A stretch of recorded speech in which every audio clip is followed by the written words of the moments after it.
Hey guys, good morning and welcome back to my another mini blog. আর সকাল সকাল মেয়ের দুষ্টুমি দিয়ে আর কি শুরু করছি। মেয়ে নাইটি পরেছে, তো নাইটি পরে একটুখানি ও আমার মতন ঢং করছিল। তারপরে রেডি হয়ে গিয়েছিলাম হচ্ছে ভট্টনগরের মেলাতে। আমাদের এখানে হাওড়ার ভট্টনগরে খুব জনপ্রিয় একটা মেলা হয়, যেটা অনেক দিন ধরেই হয়।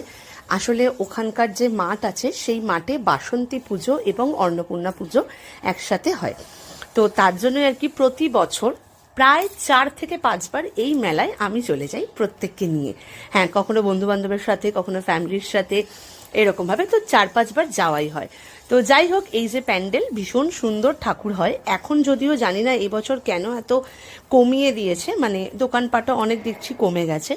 তো যাই হোক, ননদ, আমি আর আমার বরকে নিয়ে চলে গিয়েছিলাম সেখানে। তো প্যান্ডেলটাও দেখালাম, আর এই যে ঠাকুর দেখো, মা দুর্গার এত সুন্দর বাসন্তী মাই আর কি। আর তারপরে রয়েছে অন্নপূর্ণা মা। আর একদম মেলা যেদিনকে শেষ হয় সেদিনকে আর কি ঠাকুর বিসর্জন হয়। তো এতদিন মোটামুটি ঠাকুর থাকে। তারপরে আর কি আফটার অল এখন একটু সংসারীর ব্যাপার স্যাপার, তো তাই একটুখানি কাপের দিকে যাই। আগে ভাবতাম মারা কেন কাপের দিকে যায়, এখন সেটা বুঝতে পারি। তো যাই হোক, কিনেছি আর কি। কি কিনেছি লাস্টে দেখতে পারবে।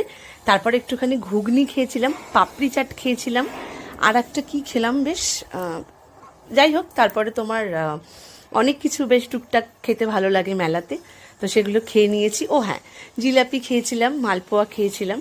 সত্যি কথা বলতে ওই ভারী ভারী খাবারের থেকে এই খুচখাচ খাবারগুলো আমি পার্সোনালি ভীষণ পছন্দ করি, আমার তো ভীষণ ভালো লাগে। আর এই মেলাটায় আমি আবারও যাব, আবারও তোমরা হয়তো ব্লগ দেখতে পারবে যদি করি। তো আমার ভীষণ ভালো লাগে। তো তোমরা যারা হাওড়ার আছো, যারা আমার এই ভিডিওটা দেখো, প্লিজ ওখানে গিয়ে তোমরা জানিও। মেলাটা সত্যি খুব ভালো হয়। তো যাই হোক, এরপর আসছি পরের ব্লগ নিয়ে, একটুখানি পোস্ট দিচ্ছিলাম। আর আর তোমরা যারা ভিডিও দেখো, তোমরা কিন্তু জানিও তোমাদের ভিডিওগুলো কেমন লাগছে। আমি এখন চেষ্টা করি মোটামুটি রেগুলার বেসে আর কি ব্লগ দেওয়ার। তো এইগুলো কিনেছিলাম আমার জন্য, 2টো প্লেট আমার ননদের আর আমার জন্য, আর কাপগুলো বাড়ির জন্য 6টা কিনেছিলাম, এখানে 3টে আছে। বাই।